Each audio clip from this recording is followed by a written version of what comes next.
This channel does not promote any violent, harmful, or illegal activities. All content provided by this channel is meant for an educational purpose only. কারা খসড়া তালিকায় রয়েছে সেই বিবরণ পাওয়া গেলেও কারা নেই, কোন বুথে কতজন বাদ পড়ল, এই প্রসঙ্গে বিহারের রাজনীতিকরা আগেই সরব হয়েছিলেন। এবার সেই নিয়ে শীর্ষ আদালতে নিজেদের অবস্থান স্পষ্ট করল নির্বাচন কমিশন। শীর্ষ আদালতে তারা সাফ জানিয়েছে, খসড়া ভোটার তালিকায় অন্তর্ভুক্ত না হওয়া ভোটারদের নাম নিয়ে পৃথক তালিকা প্রকাশ করতে তারা বাধ্য নয়। স্বাধীনতা দিবস উপলক্ষে থাকছে বিশেষ অফার আদি ঢাকেশ্বরী বস্ত্রালয়, গড়িয়াহাটের ট্রায়াঙ্গুলার পার্ক। আর এই সংক্রান্ত কোনো নিয়মও নেই।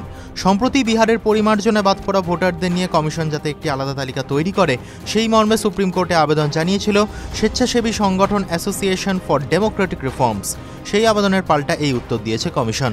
তারা আরও জানিয়েছে, খসড়া তালিকায় কোনো ব্যক্তির নাম কেন বাদ গিয়েছে সেই কারণ কমিশন দর্শাতে বাধ্য নয়, এমনকি এই নিয়ে কোনো আইনি নির্দেশিকাও নেই। স্বাধীনতা দিবস উপলক্ষে থাকছে বিশেষ অফার আদি ঢাকেশ্বরী বস্ত্রালয়, গড়িয়াহাটের ট্রায়াঙ্গুলার পার্ক। পাশাপাশি তাদের আরও দাবি, যে সকল ভোটাররা তাদের ফর্ম কমিশনের কাছে জমা দেননি বা ঠিকানা ভুল রয়েছে তাদের একটি তালিকা বিহারের রাজনৈতিক দলগুলিকে পাঠানো হয়েছিল। দলগুলির কাছে ওই ভোটারদের এই পরিমার্জন প্রসঙ্গে সচেতন করার আর্জিও জানানো হয়েছিল।